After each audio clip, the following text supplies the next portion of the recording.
जो मई के पहले जो परिवर्तन है, तो भाग्य का साथ नहीं मिलेगा। शास्त्र में तो लिखा है कि मृत्यु तुल्य कष्ट भी हो, ये नित्यचर्या है और नित्यचर्या को नियमित रूप से करना। अगर आप शादीशुदा नहीं है, से बचने के लिए क्या करना है? ऐसे में एक बड़ा कॉन्ट्रास्ट अंतर है, परेशानी आ सकती है। अभी इसमें एक और भी अनावश्यक कोई जबरदस्त कंसंट्रेशन है जी। ये हमेशा एक्स्ट्रा लेना चाहेंगे और कम देना चाहेंगे। भैरव की उपासना करें, रोट चढ़ाए।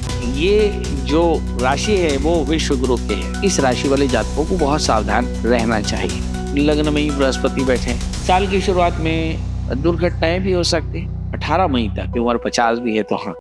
अब हम चाहते हैं कि आप राशियों के बारे में बात करें। लोगों को बड़ी उत्सुकता रहती है कि हमारे आने वाला वर्ष जो है कैसा रहेगा, अच्छा रहेगा, बुरा रहेगा, हमारे यहाँ मांगलिक कार्य होंगे, नहीं होंगे, रोजगार लगेगा, नहीं लगेगा, संतान, बहुत सारे सवाल रहते हैं लोगों के मन में, है ना? तो पंडित जी, हम बात करते हैं सबसे पहली राशि मेष राशि के बारे में कि मेष राशि के जातकों का ये साल कैसे रहने वाला है। राइट, हम जब मेष राशि की बात करते हैं इसका मतलब ये होता है कि मेष राशि की साल की शुरुआत का दिन देखें तो आलस से भरा रहेगा और थोड़ा सा थकान, थोड़ा सा अंडेसा ऐसे। जहाँ तक सवाल कमाई का है, क्योंकि आजकल की youth they are highly concern with the funny funny and money. तो उनके अंदर में पैसा चाहिए तो शनि शुक्र के साथ में होगा तो अच्छी फ्रेंडशिप होगी, अच्छा एसोसिएशन होगा और अच्छा पैसा होगा। खर्च कैसा होगा? 12वें स्थान में राहु है तो खर्च और नींद, ये इसका काफ़ी फैलाव होगा। मतलब रात जागना काफ़ी होगा, खर्च काफ़ी ज़्यादा होगा और इसका असर आपकी रूटीन में दिखाई पड़ेगा। ज़ाहिर है कि आप रात न जागें और जल्दी सो जाएँ, जल्दी जागें, हार्ड वर्क करें, क्योंकि राहु का काम यही है कि वो आपको इन्वॉल्व करेगा दूसरी चीज़ों में। तो आप अपने नींद पर थोड़ा-सा कंट्रोल करें, खर्च पर कंट्रोल करें और उसके लिए दत्तात्रेय कवच का पाठ करें तो फ़ायदा। और राहु के मंत्रों का भी जाप किया जा सकता है। राहु या शक्ति की बता दिए। बट ऑब्वियसली जब राहु की दशा, राहु जब 12वें स्थान में हो, मतलब 18 मई तक राहु 12वें स्थान में होंगे मेष राशि वाले जातकों के लिए, तो उस समय दत्तात्रेय कवच का पाठ करना, राहु के मंत्रों का जप करना, ये तो बहुत जरूरी होगा। और उसके बाद जब राहु 11वें स्थान में हो जाएंगे तो भी आप राहु के मंत्र का जप कर सकते हैं, तो भी आपको फायदा होगा। मगर शनि जब 29 मार्च को 12वें स्थान में जाएंगे तो मुझे ऐसा लगता है कि इस समय फाइनेंस काफ़ी सीरियसली प्रभावित होगा। तो मतलब अब आपके पास में एक बात आती है कि जो 29 मार्च से 18 मई तक का जो समय है, वो काफ़ी ज़्यादा पैनिक रहने वाला है मेष राशि वाले जातकों के लिए। तो उस समय नियमित रूप से दत्तात्रेय कवच का पाठ करें और साल भर शनि मंत्रों का जप करते रहें। काले तिल का दान करें, तिल के तेल का दान करें, पीपल के पेड़ में घी का दिया जलाएं, तो आपको काफ़ी फायदा होगा। और जिन जातकों का विवाह नहीं हुआ, उनके लिए किस टॉपिक है इस साल? हाँ, निश्चित तौर पे अगर मेष राशि वाले जातकों के लिए हम देखें तो बृहस्पति 14 मई के बाद में जब तीसरे स्थान में आएँगे तो विवाह के योग बनेंगे। मतलब आने वाले वर्ष में 14 मई के बाद मेष राशि वाले जातक काफ़ी ज़्यादा फ़ायदे में दिखाई पड़ते हैं। और बेरोजगारों के लिए रोजगार की। हाँ, बेरोज़गारों के लिए रोज़गार की भी गारंटी है, क्योंकि जब बृहस्पति को हम भाग्य देखिए जब तीसरे स्थान में आ जाते हैं तो एक अच्छे रोज़गार के अवसर मेष राशि वाले जातकों को मिलेंगे। फाइनली जो बेरोजगार जातक हैं उनके लिए 16 मई के बाद का समय अच्छा रहने वाला है, और जो अविवाहित जातक हैं उनके लिए भी अच्छे पार्टनर मिलने के योग वो भी 15-16 मई के बाद से है। जी। जी। पंडित जी, अब आते हैं वृषभ राशि के जातकों का समय कैसा रहेगा आने वाला 2025? देखिए, अगर मैं वृषभ राशि के जातकों को बोलूँ तो मुझे लगता है कि दुनिया के सबसे भाग्यशाली ये वृषभ राशि के जातक हैं। साल की शुरुआत में लग्न में ही बृहस्पति बैठे हैं। हालाँकि कुछ लोग लग्न के बृहस्पति की निंदा करते हैं, पर 11वें स्थान में राहु और फिर दशम स्थान में शनि, मतलब कुल मिलाकर के इस राशि के जातक काफ़ी ज़्यादा फायदे में रहेंगे। तब भी जब राहु जो है वो मीन से कुंभ राशि में आएँगे, तो भी मुझे ऐसा लगता है कि जो राहु है दशम स्थान में जाएँगे और शनि जो है 11वें स्थान में जाएँगे। मतलब कुल मिलाकर के मीन राशि वाले जो वृषभ राशि वाले जातक हैं, वे काफ़ी ज़्यादा फायदेमंद रहेंगे। जहाँ तक सवाल हेल्थ का है, हेल्थ बहुत अच्छा रहेगा, फाइनेंस की स्थिति काफ़ी अच्छी रहेगी, कुछ ऊपर की कमाई भी हो जाएगी। जहाँ तक सवाल है वर्क प्लेस में पावर का है वो भी काफ़ी अच्छा रहने वाला है। सवाल है नौकरी का, तो नौकरी के अपॉर्चुनिटीज़ भी काफ़ी अच्छे रहेंगे। सवाल है शादी का, तो शादी, चूंकि लग्न में बृहस्पति है, इसलिए शादी ब्याह, नौकरी, पैसे, नाम, शोहरत, विदेश जाना, ये सब तरह की अपॉर्चुनिटीज इनके लिए बहुत ईजी रहेंगे। मतलब 12 राशि में सबसे ज्यादा फायदेमंद ये राशि होने वाली है। तो वृषभ राशि की जात को और अच्छा बनाने के लिए और क्या कर सकते हैं? जबरदस्त प्रश्न किया आपने, क्योंकि शनि जब भाग्येश होकर बैठा है तो भाग्येश की ही उपासना करने से भाग्य की वर्धना होगी। तो नियमित रूप से आप शनि के मंत्रों का जप करें, तिल का दान करें, पीपल के पेड़ में घी का या तेल का दिया जलाएं, और पीपल के वृक्ष में मीठा पानी आप डालें, तो आप देखेंगे कि इससे आपका शनि और जीव दया करे कि एक मुट्ठी शक्कर, एक मुट्ठी आटा जो है किसी पेड़ के वृक्ष की जड़ों में रखें, तो आप देखेंगे कि इससे आपका भाग्य और भी बढ़िया होगा। तो ये सेवा प्रतिदिन करनी है कि हफ्ते में किसी स्पेशल दिन ही करनी है? नहीं, नियमित अदत्त प्रदानाच भवेद्रति, ये नित्यचर्या है और नित्यचर्या को नियमित रूप से करना चाहिए। पंडित जी, अब बात करते हैं मिथुन राशि के बारे में कि मिथुन राशि के जातकों का आने वाला साल 2025 कैसा होने वाला है? देखिए, मिथुन राशि जब आपको क्यों देखते हैं कि बृहस्पति दशमाधिपति होकर के वायव्य स्थान में है या सप्तमाधिपति होकर के वायव्य स्थान में है, तो निश्चित तौर पर किसी राशि का भी जातक के लिए काफी ज्यादा उलझने होंगी काम को लेकर के या क्वार्टर को लेकर के, जी। इस स्थान परिवर्तन की चांसेस बढ़े। जी। जहाँ तक सवाल राहु जैसे का होता है, तो राहु मीन राशि में होती है, मतलब या ये दशम स्थान में राहु, भाग्य स्थान में शनि होंगे, तो साल के शुरुआत तक तो मुझे लगता है ये ठीक है, पर जैसे ही मीन राशि का जो राहु है भाग्य स्थान में आएगा तो उनसे भी डरा कर। तो भाग्य का साथ नहीं मिलेगा? एग्जैक्टली और जो भाग्येश है वो शनि, वो दशम स्थान में जाएगा, तो ये राहु और शनि का जो स्थान परिवर्तन होगा, तो मुझे ऐसा लगता है कि मीन राशि वाले मिथुन राशि वाले जातकों के लिए मई 18 के बाद का जो समय है, जब राहु कुंभ राशि में आएंगे, तो थोड़ा सा पैनिक होगा।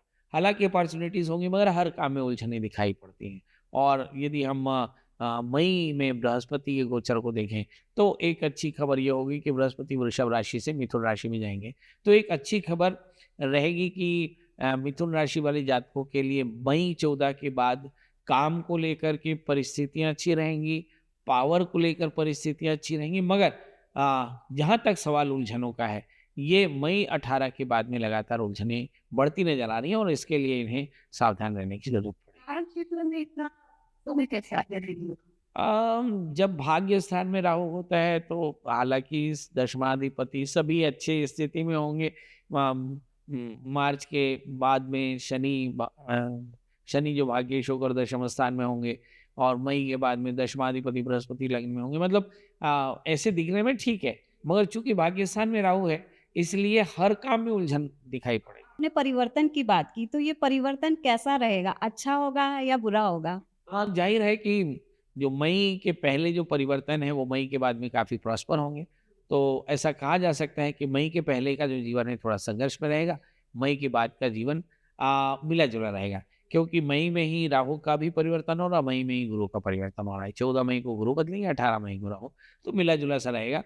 अब इस राशि वाले जातकों के लिए जो समाधान है मोटे तौर पर, कि भई नियमित रूप से दत्तात्रेय कवच का पाठ करें, भगवान दत्त की पूजा करें, और गुड़ रोटी का भोग लगाएं, गाय को रोटी दें, तो फायदा होगा। और मिथुन राशि के जातकों के घर में शहनाई बज सकती है इस साल?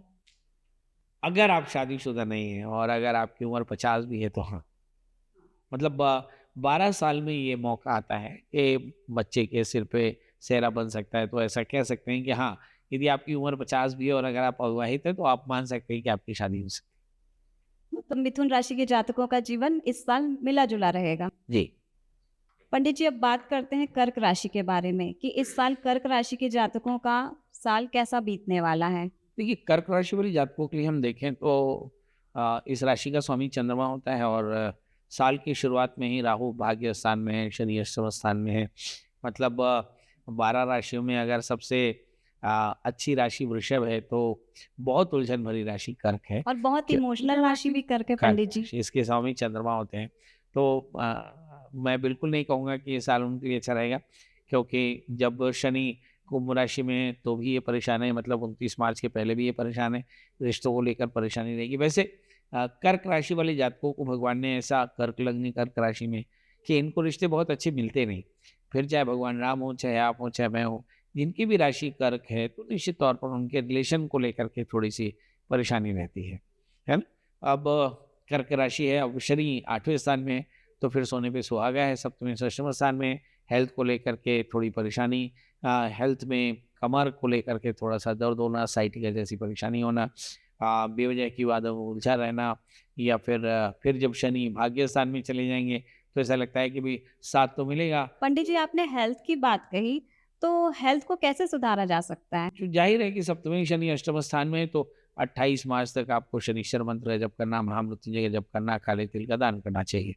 जब शनि भाग्य स्थान में जाएँगे, मतलब मीन राशि में जाएँगे और कुंभ जो है अष्टम स्थान में आएँगे, तो फिर एक नई तरह की दुविधा शुरू होगी कि जब शनि 29 मार्च से राहु के साथ में होंगे, तो फिर एक नए तरह का संदेह या कन्फ्यूज़न, खासकर ये एसोसिएटेड लाइफ में ही दिखाई पड़ेगा।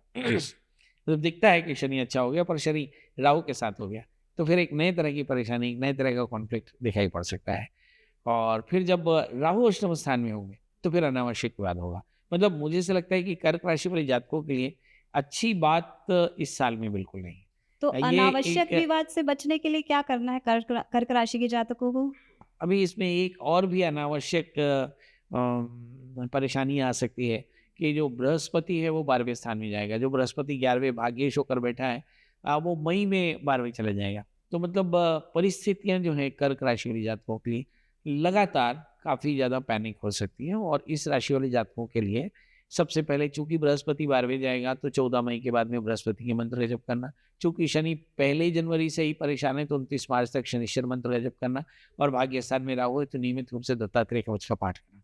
मतलब मोटे तौर पर जान लिए कि बड़ों का आशीर्वाद लेना है, बॉस से पंगा बिल्कुल नहीं करना है, और बेवजह के वादों से बच के रहना है, नियमित रूप से भगवान शिव की पूजा करनी है। अगर इस नियम से रहेंगे, तो कर्क राशि वाले जातक काफ़ी ज़्यादा फायदे में रह सकते हैं। अदरवाइज़ अगर मैं कंक्लूड करूँ, तो 12 राशियों में जो सीरियल क्रम में सबसे तकलीफ में रहने वाली ये राशि हो सकती है। पंडित जी, अब बात करते हैं सिंह राशि के जातकों का। आने वाला 2025 कैसा रहने वाला है ये साल उनके लिए? देखिए, कर्क राशि और सिंह राशि में एक बड़ा कॉन्ट्रास्ट अंतर है कि कर्क राशि अनस्टेबल है, जल तत्व प्रधान है, और सिंह राशि जो है वो बहुत स्टेबल राशि है। अब उस सिंह राशि की जातकों के लिए साल की शुरुआत से हम देखें कि बृहस्पति पंचम स्थान में है, तो एक जबरदस्त कंसंट्रेशन है। साल की शुरुआत में देखें कि शनि 7वें स्थान में है, तो अच्छी एसोसिएशन है। मगर दूसरे स्थान का केतु और 8वें स्थान का राहु, ये दोनों ही बहुत अच्छी स्थिति में नहीं है।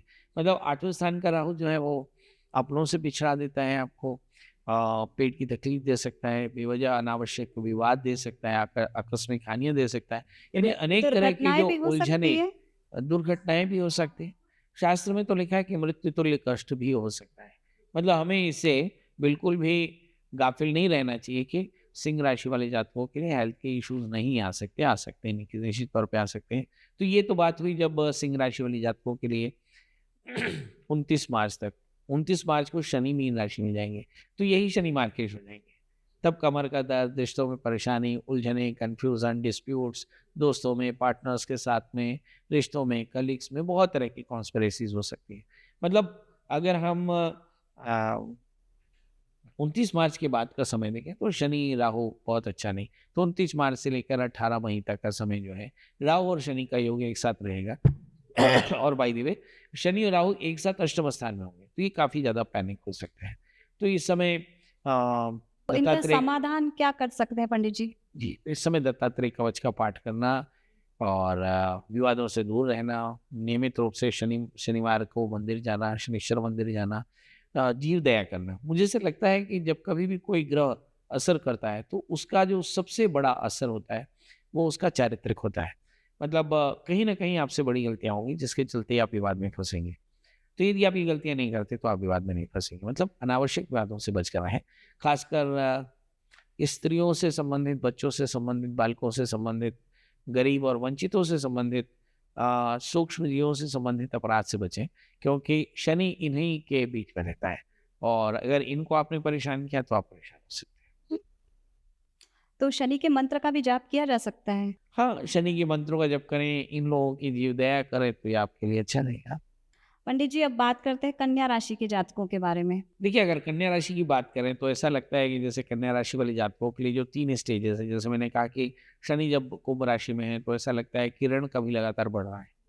पर यही शनि जब 7वें स्थान में चला जाएगा, शनि के साथ में राहु होगा, तो लाइफ पार्टनर या पति-पत्नी में विवाद होना, शंका होना, लव लाइफ का डिस्ट्रैक्ट हो जाना, पार्टनरशिप डिस्ट्रैक्ट हो जाना, शंका होना रूटीन में। चूँकि लग्न में केतु है, शनि के साथ में है, रोगे सप्तम स्थान में है, तो यूरिन से संबंधित रोगों का होना, स्पाइन में दर्द होना, ये बड़े तरह की परेशानियाँ आ सकती हैं। ज़्यादातर असर जो है वो रिलेशन में आएगा। फिर हम देखते हैं कि जो बृहस्पति है वो भाग्य स्थान में है, वो मूव करके दशम स्थान में जाएगा, तो ये चतुर्थे सप्तमी बृहस्पति दशम स्थान में जाएगा। मतलब बहुत हद तक नए तरह के एसोसिएट्स भी बनेंगे और भूमि वाहन मकान की भी बनेंगे, मगर 14 मई के बाद। फिर बारी आती है जब राहु ट्रांजिट में आएंगे। राहु जो है सप्तम स्थान से छठे स्थान में और केतु 12वें स्थान में जाएंगे। तो इसका मतलब ये है कि जब ऋण रोग व्याधि शत्रुता, अज्ञात ऋण अज्ञात विरोध जो है वो आपका बढ़ सकता है। और 12वें स्थान में केतु किसी प्रकार की यात्राएं या इन्वेस्टमेंट, ये थोड़ी सी पैनिक हो सकता है और चोट मोह से अपने आप को बचाकर चलना होगा। तो मई 2025 के बाद का जो समय है वो राहु को नियंत्रण करने के लिए दत्तात्रेय कवच का पाठ करना या काले तिल काले उड़द का दान करना, ये आपके लिए अच्छा रहेगा। और जो हम शनि के नज़रिए से देखें तो उसके लिए हमें बहुत ज़रूरी है कि हम शनिवार का व्रत करें, काले तिल का दान करें। ये दोनों तरह की कर्म में ज़रूरी। कन्या राशि के लॉर्ड जो बुध है, उनका भी कुछ उपाय है क्या कि हम अपने लग्न या अपनी राशि को ठीक कर सकें? देखिए क्या होता है कि जो बीमारी है वही इलाज है। तो इन दिनों में जो ज़्यादातर गहरी परेशानी दे सकते हैं वो 2 ही प्लैनेट हैं, एक शनि और एक राहु और एक केतु। तो राहु केतु को 1 यूनिट मान लें और 1 यूनिट शनि मान लें, तो ज़्यादातर परेशानियाँ जो होंगी वो शनि राहु से संबंधित होंगी। अब शनि राहु की पीड़ा से भी मुक्ति के लिए आप गणपति अथर्वशीर्ष का पाठ कर सकते हैं। मतलब किसी भी देवता की पूजा कर सकते हैं, मगर उसका लक्ष्य शनि राहु की पीड़ा को कम करना होना चाहिए। आपने कहा रिलेशनशिप में व्यवधान हो सकता है, तो रिलेशनशिप को अच्छा बनाने के लिए क्या कर सकते हैं इन दिनों? ट्रांसपेरेंसी रखनी चाहिए और ज़्यादा केयर करना चाहिए, ज़्यादा अटेंटिव होना चाहिए, ज़्यादा बेहतर करने के लिए। अदरवाइज़ रिलेशन काफ़ी गंभीरता से टूट सकते हैं। जी। तो अच्छा, कन्या राशि के जातकों का समय भी मिला-जुला रहेगा मतलब इस साल भी? जी। जी। पंडित जी, अब बात करते हैं तुला राशि के जातकों के बारे में। तुला यानी आमतौर पे थोड़ी बार्गेन करने वाली राशि, इसीलिए बोलते हैं तोल-मोल की राशि है। है ना? ये भाजी भी खरीदने जाएँगे तो भाजी वाले से भी बार्गेन। राशि का प्रतीक चिन्ह भी तो तुला है पंडित जी। हाँ, ये हमेशा एक्स्ट्रा लेना चाहेंगे और कम देना चाहेंगे।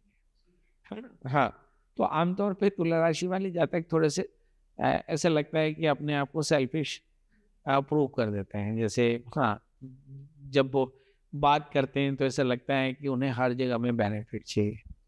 हाँ, कि बाज़ार में शक्कर ₹80 है तो आप उन्हें ₹12 में दे दो, ₹14 में दे दो। आपने ₹80 में दिया तो थोड़े से एलिगेटिव भी हो जाते हैं कई बार। तो हम कहते हैं कि ये तुला तोल-मोल की राशि इस समय करने क्या वाली है? एक बड़ा प्रश्न ये है। तो तुला राशि से हम देखें बृहस्पति अष्टम स्थान में, यानी तुला राशि वाले जातकों के लिए जो बृहस्पति का पूरा ट्रांज़िट जो बीते साल का रहा, वो बहुत थकाने वाला और बहुत ज़्यादा अवसाद में डालने वाला, आत्मबल कमी या फिर निर्णय नहीं लेने पाने वाली परिस्थितियाँ रहीं बृहस्पति की। मगर ये जैसे ही भाग्य स्थान में जाएगा, वैसे ही मुझे ऐसा लगता है कि जो तुला राशि वाले जातकों को बिल्कुल ऐसा लगता है कि जैसे संजीवनी मिल जाएगी। मतलब एकदम ये फायरी हो जाएंगे, एकदम फायरी हो जाएंगे। और जो राहु छठे स्थान में बैठे हैं, वो जो 5वें स्थान में चले जाएंगे, तो मुझे ऐसा लगता है कि केतु 11वें स्थान में आ जाएंगे। और केतु बहुत सारे रहस्यमयी शक्तियों के मालिक हैं। तो ऐसा लगता है कि जो मई का जो सेशन है वो तुला राशि वाले जातकों के लिए मई और मई के बाद का जो समय है वो बहुत ज़्यादा करामाती रहेगा, जिसमें बहुत ज़्यादा ये सुखी होने वाले हैं। तो ऐसे कैलकुलेट करें कि भाई मई तक का समय अच्छा नहीं और मई के बाद का समय बहुत अच्छा रहेगा। मई के पहले क्या परेशानी रहेगी? एकाग्रता, आत्मबल, पेट की तकलीफ, ऋण रोग व्याधि शत्रुता की अतिशय चिंता। और इसका निदान क्या है कि शनि राहु की प्रीता के लिए नियमित रूप से दत्तात्रेय कवच का पाठ करें, दत्त भगवान की पूजा करें और आमतौर पे वो मोटी रोटी होती गुड़ के साथ, रोट बोलते हैं, है ना? तो वो भैरव की उपासना करें, रोट चढ़ाए, है ना? कुत्ते को रोटी देवें, तो ये उनके लिए साल बेहतर बनाता है। और शुक्र ये राशि में क्या योगदान करेगा इस साल? उनका प्रतीक शुक्र है, तुला राशि का। ज़ाहिर है कि साल की शुरुआत में ही तो कुंभ राशि में शुक्र बैठे होंगे, तो तुला राशि वाले जातक 5वें स्थान में शुक्र हो तो घर, थोड़ा गाड़ी, बंगला। नहीं, ऐसा तो नहीं है कि घर, बाड़ी, बंगला, मगर हाँ, तुला राशि वाले जातकों के लिए शुक्र एकाग्रता को भंग करता नज़र आ रहा है, क्योंकि शुक्र जो है पहले 5वें स्थान में, फिर 6ठे स्थान में, फिर 7वें स्थान में जाएँगे और फिर धीरे-धीरे मूव करते हुए वो ऊपर चढ़ेंगे। तो इसका मतलब बहुत साफ हुआ कि शुक्र की जो परिस्थितियाँ हैं वो बहुत अच्छी नहीं रहने वाली हैं। तो तुला राशि वाले जातकों के लिए शुक्र के नज़रिए से थोड़ा-सा, शुक्र माने एम्बिशन के नज़रिए से थोड़ा कम अच्छा साल माना जा सकता है। पंडित जी, अब बात करते हैं हम वृश्चिक राशि के जातकों के बारे में कि उनका आने वाला ये साल 2025 कैसा रहने वाला है? देखिए, आपने प्रश्न बहुत छोटा किया, मगर प्रश्न का जो प्रभाव है वो पूरा देश है और शायद पूरी दुनिया। ये जो राशि है वो विश्व गुरु की है, वो हिंदुस्तान के मुस्तकबिल की है। तो जब कभी मैं वृश्चिक राशि की बात करता हूँ तो ऐसा लगता है कि मैं पूरी दुनिया की भविष्यवाणी कर रहा हूँ। हाँ, क्योंकि ये हमारी राशि नरेंद्र मोदी जी की, हाँ, जिनका सेल्फ क्लेम है कि वो विश्व गुरु है और कम से कम हिंदुस्तान के प्रधानमंत्री तो आई हैं। और राजा की मनोस्थिति का असर सब पर पड़ता है। इसलिए वृश्चिक राशि चाहे आपकी हो या नहीं हो, इस राशि का राशिफल रोज आप जरूर सुनिए, है ना? क्योंकि राजा हर दिन एक निर्णय लेता है, क्योंकि हमारे राजा की खासियत है कि बहुत तेजी से निर्णय लेते हैं और वृश्चिक राशि उनकी है। तो हम विस्तार से वृश्चिक राशि की चर्चा करें, है ना? यूँ समझिए कि हम देश के प्रधानमंत्री की भविष्यवाणी कर रहे हैं, या यूँ समझिए कि आप देश के प्रधानमंत्री हैं, है ना? तो वृश्चिक राशि वाले जातकों के लिए देखते हैं कि साल की शुरुआत, लग्न में बुध है, हाईली सेंसिटिव बैठे हैं मोड में, और धन स्थान में सूर्य हैं। जाहिर है कि ये दशमाधिपति हैं, अपने पावर को खूब इंजॉय भी कर रहे हैं। शुक्र और शनि चौथे स्थान में हैं। सामाजिक प्रतिष्ठा भी जबरदस्त है, मगर 5वें स्थान में राहु है। इसका मतलब है कि कहीं कर्ण की विद्या जो है काम नहीं आ रही है। है क्या? कर्ण ने जो गुरुजी से सीखा वो समझ में नहीं आ रहा है, काम नहीं आ रहा है कि भाई धनुर्विद्या में जैसे प्रवीण जैसे वो लुभा लेते थे, है ना? हाँ, भारत माता की जय, गाय गाय हमारी माता है, ये जो उन्होंने दिया ताली थाली क्या, अब ऐसा लग रहा है कि वो तिलस्म कम हो रहा है, इससे वो भ्रमित हो रहे हैं कि क्या करना चाहिए। हालांकि लोग बहुत सम्मान करते हैं, मगर 5वें स्थान में भ्रम है, जो उनका तिलस्म है वो उनको खुद समझ में नहीं आ रहा है कि कैसे कम हो रहा है। 5वें स्थान में राहु किंग कर्तव्य बनाता है। फिर आता है इनका 7वें स्थान में बृहस्पति, मतलब बृहस्पति द्वितीय होकर 7वें स्थान में है, और तो ऐसा कहा जा सकता है कि अभी भी उनके कैबिनेट में कुछ अच्छे लोग हैं जिनकी सलाह उन्हें सुननी चाहिए। सुनते हैं कि नहीं, ये बड़ा विचार का विषय है। अब लग्नेश भाग्य स्थान में है, नीच के होकर बैठे। मतलब गलत सही चीजें वो अपने फेवर में अभी भी कर पा रहे हैं। और 11वें स्थान में केतु हैं, अभी भी उनके अंदर में जो दैवी शक्तियां हैं वो उनको हेल्प कर रही हैं। सवाल ये है क्या होगा 29 मार्च को, जब शनि कुंभ राशि से मीन राशि में प्रवेश करेगा और शनि राहु एक साथ होंगे। तब शनि और राहु एक साथ होने का मतलब यह है कि यही वो टाइम रहेगा जब वृश्चिक राशि वाले जातकों को सेहत का और वाहन से चोट का, सामाजिक अपयश का और बड़े नीतिगत निर्णय में चूक का की संभावनाएं बन सकती है। मतलब 28 मार्च से लेकर के और 18 मई तक इस राशि वाले जातकों को बहुत सावधान रहना चाहिए। तो हम देखते हैं कि चाहे वो घर हो, चाहे गांव हो, चाहे वो प्रधान हो, जो भी वृश्चिक राशि वाले हैं, वो जहाँ भी हेड कर रहे हैं, उन जगहों पर उनके निर्णय गलत होने से उनको अपयश मिल सकता है, इंक्लूडिंग प्रधानमंत्री भी। और मुझे ऐसा लगता है कि उनके सामने जो सबसे बड़ा चैलेंज है वो भारत की यूथ, बांग्लादेश, पाकिस्तान, चीन, महंगाई और बेरोजगारी, ये कुछ मसले हैं जो वृश्चिक राशि वाली जातकों के लिए निजी जीवन में भी और सामाजिक जीवन में भी बड़े प्रभावशाली रहेंगे। और सबसे बड़ी तकलीफ आ सकती है जब बृहस्पति 14 मई को मिथुन राशि में जाएंगे, तो ये एक तरह का मार्केश बनाएगा कि बृहस्पति द्वितीय होकर के अष्टम स्थान में है। तो यहाँ पर वृश्चिक राशि वाले जातकों को इंक्लूडिंग प्रधानमंत्री हेल्थ के लिए बहुत कॉन्शियस रहना पड़ेगा। खासकर जैसे न्यूरो सिस्टम है, क्योंकि द्वितीय 12वें 8वें स्थान में है, इसलिए कोई बड़ी परेशानी शारीरिक रूप से बृहस्पति के गोचर में आने से आ सकती है। तो इन्हें इस समय महामृत्युंजय का जप कराना चाहिए। मतलब ओवरऑल अगर मैं कहूँ तो वृश्चिक राशि वाले जातकों के लिए 14 मई के बाद लगभग 1 वर्ष तक सेहत को लेकर, खासकर न्यूरेटिक ट्रबल को लेकर के सावधान रहना चाहिए। और दूसरा, शनि राहु के साथ में हो तो 29 मार्च से लेकर और 18 मई तक दत्तात्रेय कवच का नियमित पाठ करना चाहिए। और निर्णय में बड़े सावधानी, निर्णय गलत ना हो उसके लिए क्या करना चाहिए? हमेशा पंचों की सलाह से चलना चाहिए। हाँ, कि भाई आप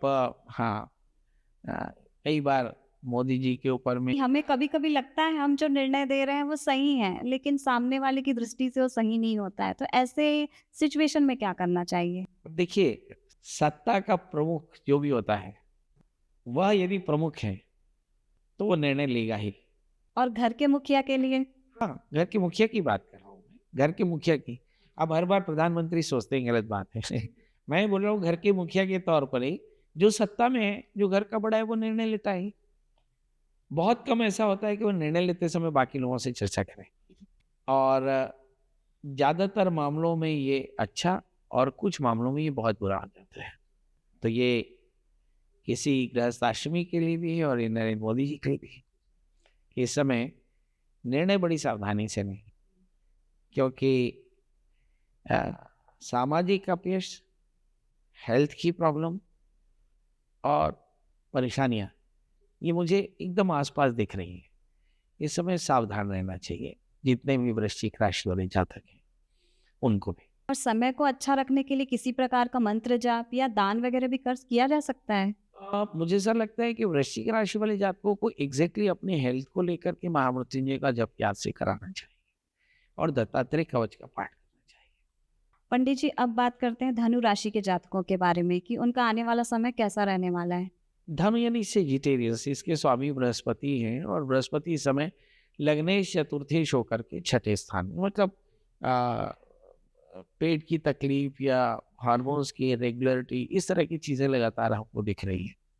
यहाँ पर हम शनि को देखें, कुंभ राशि में शनि है, यानी तीसरे स्थान में शनि है, जो चौथे स्थान में चले जाएंगे 29 मार्च को। और राहु जो है वो कुंभ राशि से मीन राशि से कुंभ राशि में आएंगे। और बृहस्पति जो है वो छठे स्थान से 7वें स्थान में जाएंगे। तो हम सबसे पहले शनि की बात करते हैं। लगभग 29 मार्च को शनि का ट्रांजिट होगा। तो 29 मार्च को जब शनि का ट्रांजिट होगा तो शनि जो है वो तीसरे से चौथे जाएंगे। मतलब बहुत ज़्यादा कंसर्न होंगे फैमिली को लेकर के, भूमि, वाहन, मकान, मगर निर्णय लेने में थोड़ी सी तकलीफ होगी क्योंकि शनि राहु से आक्रांत हो जाएंगे।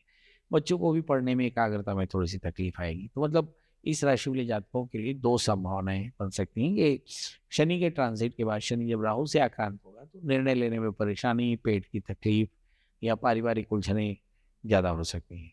मगर बृहस्पति लग्नेश चतुर्थेश होकर के छठे स्थान में, मतलब पेट की तकलीफ थोड़ी सी ज़्यादा होती दिखाई पड़ रही है। बृहस्पति जब 14 मई को 7वें स्थान में आ जाएंगे तो अच्छे दोस्त मिलेंगे। जैसे आपने कहा कि शादी नहीं हुई तो शादी की शादी का मौका संभावनाएं, मिलेगा। संतान की अगर आप कोई संभावनाएं। बिजनेस कर रहे हैं तो बिजनेस के लिए अच्छा पार्टनर मिल जाएगा। मतलब कुल मिलाकर के चीज़ें बेहतर होंगी। तो इस तरह से हम देखते हैं कि जो धनु राशि वाले जातक हैं उनके लिए शनि का कुंभ राशि से मीन राशि में आना, मतलब 29 मार्च से 18 मई तक का जो सत्र है वो थोड़ा सा पैनिक होगा। अदरवाइज जो साल है वो उनके लिए काफ़ी अच्छा रहने वाला है। अब आपके मन में एक प्रश्न है कि महाराज जब शनि राहु से आक्रांत हो जाए और चतुर्थ स्थान में हो जाए तो क्या करना चाहिए। तो ऐसी स्थिति में वाहन का मेंटेनेंस, घर पर अपनी देखभाल बढ़ाना, माँ के स्वास्थ्य का ध्यान रखना और साथ में दत्तात्रेय कवच का नियमित पाठ करना आपके लिए फायदेमंद रहेगा। और समय को और अच्छा बनाने के लिए कुछ किया जा सकता है? एकदम किया जा सकता है यदि आप नियमित रूप से भगवान आदित्य हृदय स्तोत्र का पाठ करें, भगवान सूर्य को अर्घ दें, तो इससे आपकी ज़िंदगी जो है वो सोने पे सुहागा हो जाएगी। पंडित जी, अब बात करते हैं मकर राशि के जातकों के बारे में कि उनका सन 2025 कैसा व्यतीत होने वाला है? अ, मकर यानी कैप्रिकॉर्न्स, अगर हम मकर और कुंभ की बात करें तो ऐसा लगता है कि मकर वॉरियर है और कुंभ रॉयल है। अब ये वॉरियर राशि की खासियत देखें कि इसका तृतीयेश बृहस्पति होता है और बृहस्पति ये समय वृषभ राशि में बैठा, मतलब मकर कुंभ मीन मेघ पांचवें स्थान में बैठा, जो बाई द वे द्वादशी होकर के और छठे स्थान में होगा। मतलब कहीं ऐसा लगता है कि आ, वृषभ से मिथुन राशि में जब गुरु जाएगा तो इनके लिए अच्छा होगा, है ना। ऋण हानि करेगा, है ना, है ना, या फिर ऋण से हानि करेगा। तो आपको ऋण लेने से बचना चाहिए और ऋण को पटाने की कोशिश करनी चाहिए, बस सिंपल। अब शनि का ट्रांजिट होगा कुंभ से मीन और वहां पर राहु पहले ही बैठा हुआ है, तो इसका मतलब ये हुआ कि साल की शुरुआत में जो निर्णय लेने में तकलीफ है वो आगे चल करके तकलीफ बढ़ने वाली है और बहुत बेसिक पॉलिसीज के पर उसका असर पड़ेगा और इसका असर आपकी प्रॉस्पेरिटी पे पड़ सकता है। आपके लिए एक लाइन की सलाह क्या है? एक लाइन की सलाह ये है कि आप नियमित रूप से बड़ों को प्रणाम करें, बड़ों की सलाह माने और साथ में दत्तात्रेय कवच का नियमित पाठ करें, भगवान शिव की पूजा करें, घी का दिया जलाएं और आत्मबली रहें। याद रखें कि जब तृतीय बृहस्पति छठे स्थान में जाएंगे तो आपके पुरुषार्थ में भी कमी आएगी, मतलब उत्साह में भी कमी आएगी, निर्णय लेने में जो कमी हुई तो ठीक हुई, आत्मविश्वास भी कम हो जाएगा। इसको बनाए रखने के लिए नियमित रूप से दत्तात्रेय कवच का पाठ करना चाहिए। सूर्य देव को भी अर्घ्य चढ़ा सकते हैं आत्मविश्वास को बढ़ाने के लिए? हाँ, सूर्य को अर्घ्य चढ़ाया जा सकता है। हमारे यहाँ तो जो नित्य पूजन है वो समाधान नहीं है। जैसे हमारे यहाँ जब हमारे बुजुर्ग स्नान करने जाते थे तो वो सूर्य को अर्घ्य देते थे, पितरों को तर्पण करते थे, उसके बाद चिड़ियों को आहार देते थे, फिर आसन व्यायाम करते थे, अपने शरीर में सरसों का तेल अच्छे से लगाते थे, तो 4 दंड बैठक करते थे। ये नित्यचर्या थी। जिसे आप समाधान वो कहते हैं वो नित्यचर्या थी। इसलिए ये नित्यचर्या और इसे तो जरूर ही करना चाहिए। अब बात करते हैं कुंभ राशि के जातकों के बारे में कि उनका आने वाला समय कैसा रहने वाला है? देखिए, कुंभ और मीन, ये 2 ही राशियां इस समय बड़ी राशियां हैं जिन पर सारी दुनिया की नजर टिकी हुई है। हाँ, कुंभ राशि वाले जातकों का स्वामी शनि जाहिर है, कुंभ का स्वामी शनि है और शनि इस समय अपनी राशि पर बैठा है। मतलब you are highly capable and you are very दयालु टाइप, कि भाई आप लोगों की सेवा कर रहे हैं, पर sometimes it make you very arrogant, थोड़ा सा गुस्सा या एरोगेंस थोड़ा सा ज़्यादा हो सकता है। अभी हम जैसे राहु को देखें तो राहु दूसरे स्थान में, 8वें स्थान में केतु, तो यात्राएं अच्छी नहीं है, एक्सीडेंट्स हो सकते हैं, चोट हो सकती है, लिटिगेशंस हो सकती हैं और साथ में राहु के कारण डे टू डे जो ट्रेडिंग है उसमें भी आपको तकलीफ आ सकती है। इससे मतलब अपने को बच के रहना है कि मतलब डेली ट्रेड करते हो, शेयर स्टॉक्स एमसीएक्स पे डील कर रहे हो तो कुंभ राशि वाले जातक बहुत सावधान रहें क्योंकि बहुत तेजी से वो सिंक कर सकते हैं। केतु 8वें स्थान में है, कुछ लोगों को पहाड़ घूमने का बड़ा शौक होता है, ये बहुत तेज गाड़ी चलाते हैं, तो मेरी दोनों से गुजारिश है कि भाई सावधान रहें। इस समय बड़ी कैजुअलिटीज के चांसेस हैं, समझ मतलब रूटीन में भी आपको सावधान रहना है। वैसे तो लोग बाथरूम में भी गिर के सर फोड़ लेते हैं है ना, तो उसको पहाड़ जाने की जरूरत नहीं है, आगे तो कहीं भी आता है, मगर रूटीन में आपको सावधान रहना है। फिर आता है बृहस्पति। बृहस्पति कुंभ राशि वाले जातकों के लिए हम देखते हैं कि कुंभ मीन में चौथे स्थान में, शास्त्र में लिखा चतुर्थे कलहोगमा, ये एकादशेश है, ये चूंकि द्वितीयेश और एकादशीश होकर के और वृषभ राशि में चतुर्थ स्थान में, तो मुझे ऐसा लगता है कि परिवार में कलह की स्थिति और काम में थोड़ी सी व्यवधान और रूटीन में जो इनकम है उसमें थोड़ी सी व्यवधान, ये सारे लक्षण दिखेंगे। मगर जैसे ही 14 मई का सीजन आएगा तो वैसे ही बृहस्पति 5वें स्थान में हो जाएगा, तो एकादशीश जब पंचम स्थान में होगा तो कमाई तो ठीक हो जाएगी, मगर ये जो शनि राहु का जो लफड़ा है विषयोग कि जो बन भाई रहा है, हाँ, हाँ। कि शनि 29 मार्च को राहु के साथ हो जाएंगे तो कुंभ राशि वाले जातकों के लिए थोड़ा टफ टाइम हो जाएगा और इस समय डिस्प्यूट्स या लिटिगेशंस या चोटें या एक्सीडेंट्स या बीमारियां ये काफ़ी ज़्यादा हो सकती हैं। लॉसेस काफ़ी ज़्यादा हो सकती है, तो इस समय सावधान रहने की ज़रूरत है। अब सवाल यह है कि 8वां केतु हो तो गाय को गुड़ के साथ रोटी नियमित रूप से खिलाएं, ऐसा साल भर खिलाएं। शनि राहु दूसरे स्थान में, मतलब 29 मार्च से लेकर 18 मई तक आपको नियमित रूप से दत्तात्रेय कवच का पाठ करना चाहिए, तो आपको फायदा हो। पंडित जी, अब बात करते हैं मीन राशि के जातकों के बारे में कि उनका आने वाला समय कैसा रहने वाला है सन 2025। चलिए, आ, मीन राशि की बात करें तो मीन राशि वाले जातकों के लिए ऐसा लगता है कि परेशानियां ढूंढने के लिए घर से बाहर निकलने की जरूरत नहीं। लग्न में राहु है तो ढेर सारी उलझने हैं। ऐसे मैंने बहुत सारे पॉडकास्ट जो करने वाले हैं उनको देखा कि साहब राहु की बहुत अच्छाइयाँ हैं, बहुत अच्छाइयाँ हैं। बिल्कुल अच्छाई है साहब, राहु में बैठे बैठे हम बात कर रहे हैं, हम पॉडकास्ट कर रहे हैं। अब ये लाइटें हैं, ये माइक है, ये सारा राहु की देन है ना? अच्छा ही है। मगर हो क्या रहा है ना, कि भाई मोबाइल पे टाइम देख रहे हैं, मोबाइल पे रील देख रहे हैं, तो हम लोग भी उन न्यूसेंस मेकर्स में एक हैं, है ना, कि हम यूथ को उलझाने के लिए राहु पॉडकास्ट के बना रहे बगैर तो हैं। जीवन की कल्पना ही नहीं हो सकती आज की डेट में। हाँ, राहु तो कालाधिपति है। अगर आपको चाय चाहिए तो आपको ओम राम रावे नमः बोलना पड़ेगा। आपको घड़ी देखना है समय तो राम रावे नमः बोलना पड़ेगा। आपको दिशा देखनी है तो पैसे को कन्वर्ट करना है डॉलर्स को रुपए में, रुपए को डॉलर में, या रुपए को भेजना है, या रुपए को पाना है, या डिज़ाइन करनी है, या सपने देखना है, या प्यार करना है, या किसी को ग्रीट करना है। मतलब राहु इज़ अ लाइफ, है ना? माँ बाप भाई बहन आजकल वो भी राहु हो गए हैं केवल। बच्चे हाँ हाय पापा कैसे हो, बस एक इमोजी डाल दिए बस। तो ये सब कुछ राहु है। तो ऐसी स्थिति में राहु लग्न में बैठा है, तो मैं ये नहीं कह सकता कि मीन राशि वाले जातक एकदम नेगेटिव होंगे, पर बहुतायत में नेगेटिव होंगे। कि राहु का जो एक पार्ट है वो बड़ा डार्क है, और राहु का एक दूसरा पार्ट है कि वो एक दैत्य है और जो बहुत चालाक है।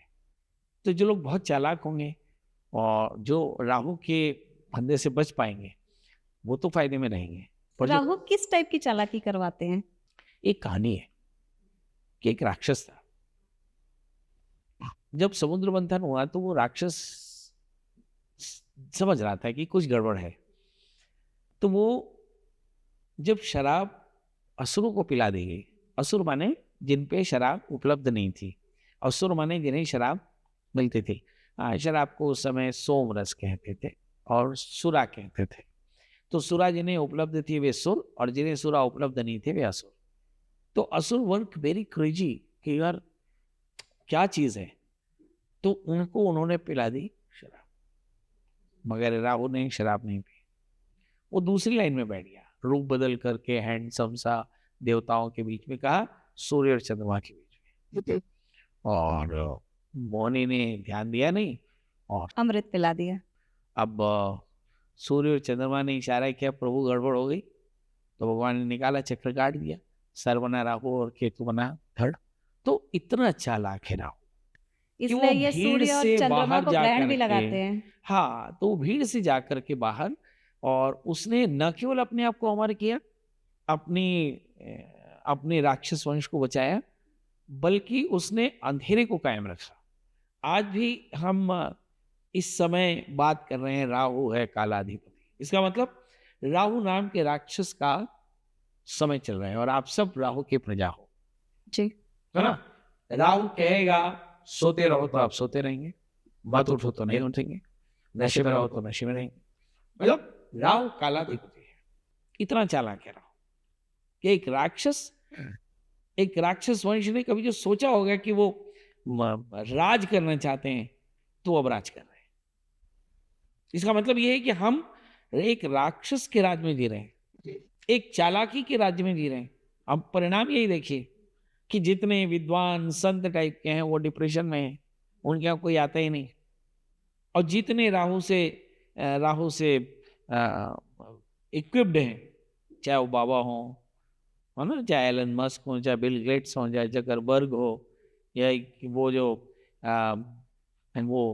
अली बाबा का मालिक है, या वो जो फ्लिपकार्ट हो, ये सब क्या है? सब राहु के मालिक हैं, और ये चालाकी और मक्कारी और इनोवेशन से भरे हुए हैं। तो इससे आम जीवन कैसे व्यतीत होगा मीन राशि के जातकों का? तो जो लोग इस चालाकी से भरे हुए सर्वाइव कर जाएंगे, और जो नहीं भरे हैं जो मानसिक रूप से नहीं भरे बीमार हो वो स्ट्रगल जाएंगे। करेंगे। जी। हाँ? मतलब इस पूरी दुनिया में राहु की एक खासियत है कि राहु जबरदस्त चालाकी, कल्पनाशीलता, क्रिएटिविटी के साथ है। जो लोग इसके साथ हैं, इसीलिए तो मैंने बोला कि एआई है या फिर इस तरह की जो बिज़नेस है, कंप्यूटर है या सॉफ्टवेयर है, ये इंडस्ट्री बहुत ग्रो करेगी। क्योंकि इसमें राहु की चालाकी, काल्पनिकता और क्रिएटिविटी भरपूर है ना? पर बाकी दूसरी कंपनियाँ हैं वो परेशान हो जाएँगी। तो जो जातक चालाक नहीं है, उन्हें अपना समय अच्छा करने के लिए क्या करना नहीं, नहीं, चाहिए? मैंने अभी बात पूरी नहीं की। अच्छा, अच्छा। मैंने कहा कि भई राहु जो लग्न में है उसमें तो ये एक है कि भई जो चालाकी से नहीं भरे हैं या जो राहु को पॉज़िटिवली यूज़ नहीं कर रहे हैं, वो तो परेशान रहेंगे। 12वाँ शनि है, चाहे वो पॉज़िटिव हो या नहीं हो, खर्च उनका बढ़ा देगा। और अब जब राहु 12वें स्थान में जाएगा और शनि लग्न में जाएगा, तो एक बड़ी उलझन ये आएगी कि भई शनि के कारण डिस्प्यूट्स काफ़ी होंगे, खर्चे काफ़ी होंगे, नींद की परेशानी आ सकती है। अभी हम अगर बृहस्पति को देखें कि बृहस्पति तीसरे स्थान में जब चौथे स्थान में जाएगा तो पारिवारिक कलह बढ़ेगा। तो कुल मिलाकर अगर हम कंक्लूड करें तो मीन राशि वाले जातकों के लिए जो बहुत पॉजिटिव हैं, जो बहुत हारने वाले नहीं हैं, जो बहुत स्ट्रगल करने के मूड में, उनके लिए तो मीन राशि के जातकों के लिए अपॉर्चुनिटीज़ हैं, पर खर्च थोड़ी-सी ज़्यादा है और पारिवारिक कलह से उन्हें बचना होगा। हेल्थ के इश्यूज़ हैं, ओबेसिटी बढ़ सकती है, नींद में परेशानी हो सकती है, इनसोम्निया के मरीज हो सकते हैं। सवाल क्या है, क्या करें? जल्दी सोएं, जल्दी जागें, वर्कआउट करें, आहार का संयम रखें, अपने निर्णयों को 100 बार सोचें, क्रिएटिव रहें, बहुत एनर्जाइज़ रहें, मगर पारिवारिक उलझनों से दूर रहें। और राहु का जो बेस्ट डायग्नोसिस है, राहु के अधिदेवता काल और प्रतिदेवता सर्प है। तो मुझे ऐसा लगता है कि राहु का जो सबसे अच्छा डायग्नोसिस है, वो भगवान शिव हैं। तो भगवान महाकाल की सेवा करें। तो नियमित रूप से भगवान महाकाल का अभिषेक करें, महाकाल को भोग चढ़ाएँ और महाकाल को प्रणाम करें। महाकाल से अपने जीवन की रक्षा माँगें और चूँकि शनि 12वें स्थान में है, इसलिए काले तिल का दान करते रहें और अपने से नीचे जो लोग हैं, जो सबॉर्डिनेट्स हैं, उनकी काफ़ी हेल्प करें। तो निश्चित तौर पे आप जानेंगे कि मीन राशि वाले जातक काफ़ी अपने आप को हेल्दी और वेल्दी महसूस कर सकते हैं। पंडित जी, अभी हमने 12 राशियों के बारे में बहुत विशेष प्रकार से बहुत अच्छी, बहुत लंबी चर्चा की। तो अब मैं ये जानना चाहती हूँ कि इस बार 2025 में कौन-सी राशि बेस्ट है?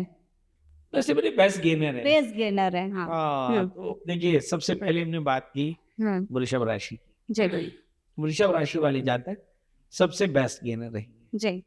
मेष राशि वाले जातक, कर्क राशि वाले जातक, सिंह राशि वाले जातक, मीन राशि वाले जातक,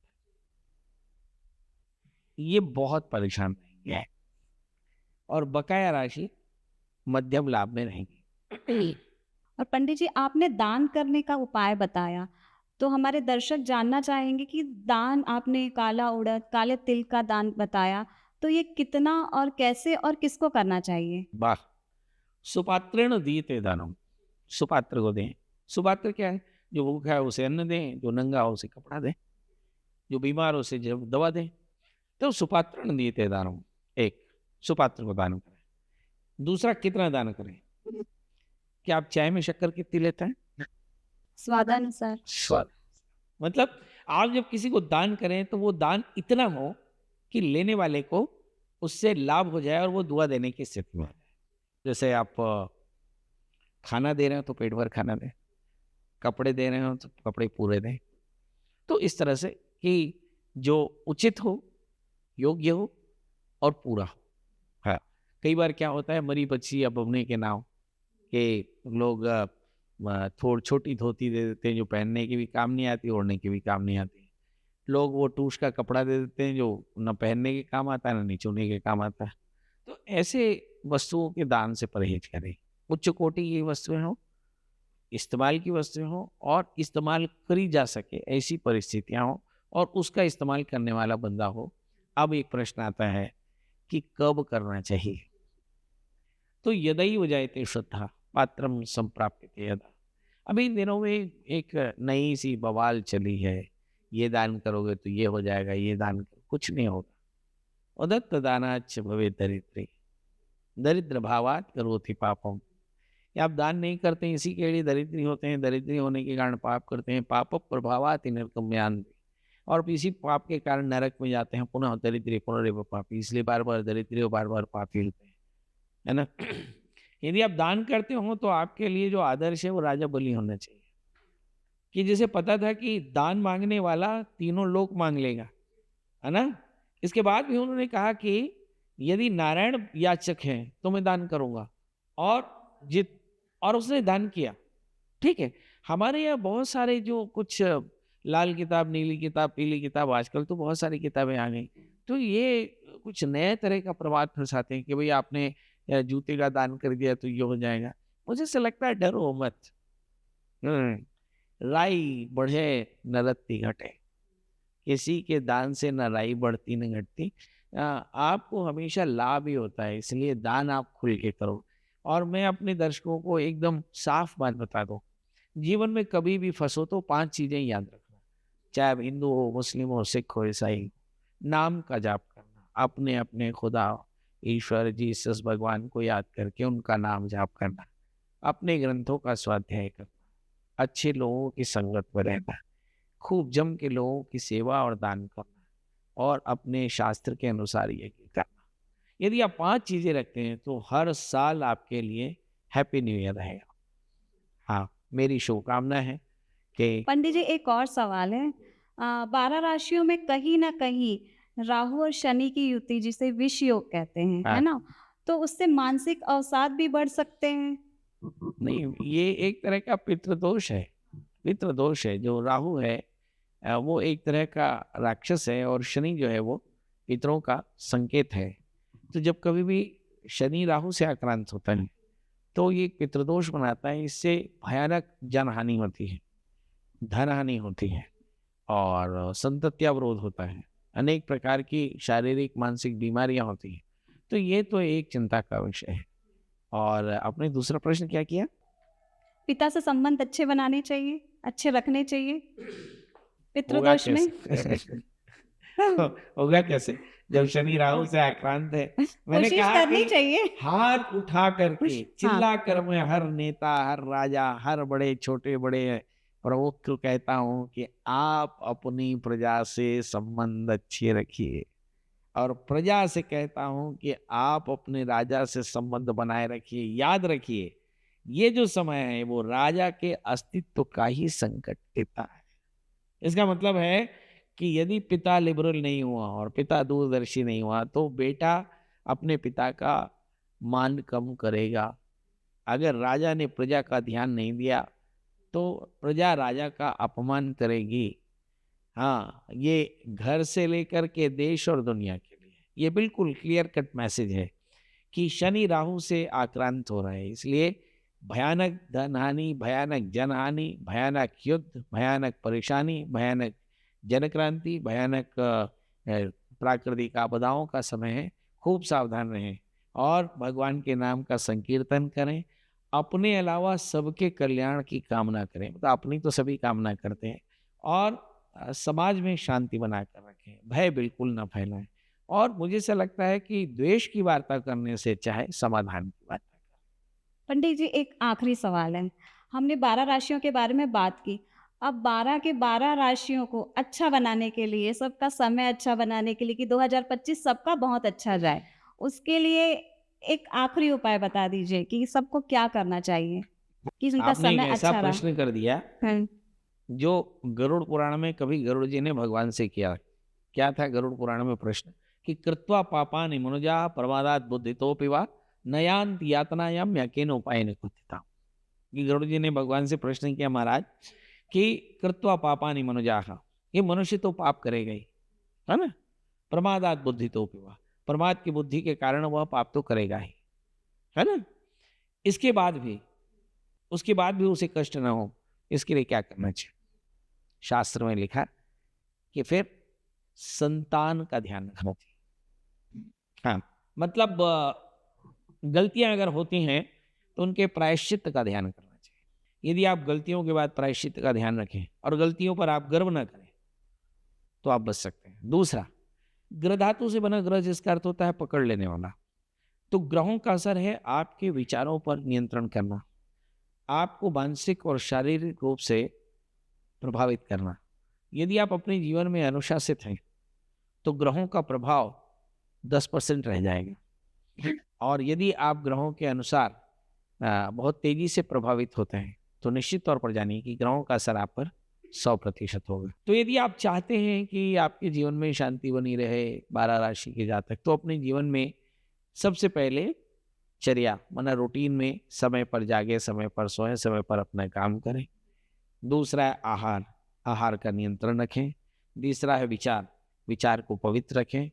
पांचवा है संयम, अपने जीवन में पेशेंस रखें। और छठवां है सदाचार, अपने जीवन में सदाचार रखें। और सातवां है सदाशयता, फिर आपके अंदर में लोगों के प्रति भी आपका आशय अच्छा हो। अगर इस तरह से आप इन 7 बातों का ध्यान रखेंगे तो किसी भी राशि के जातक को ये ग्रहों का असर नहीं चलिए पंडित जी, आप हमारे शो में आए, इसका बहुत बहुत धन्यवाद। होगा। धन्यवाद।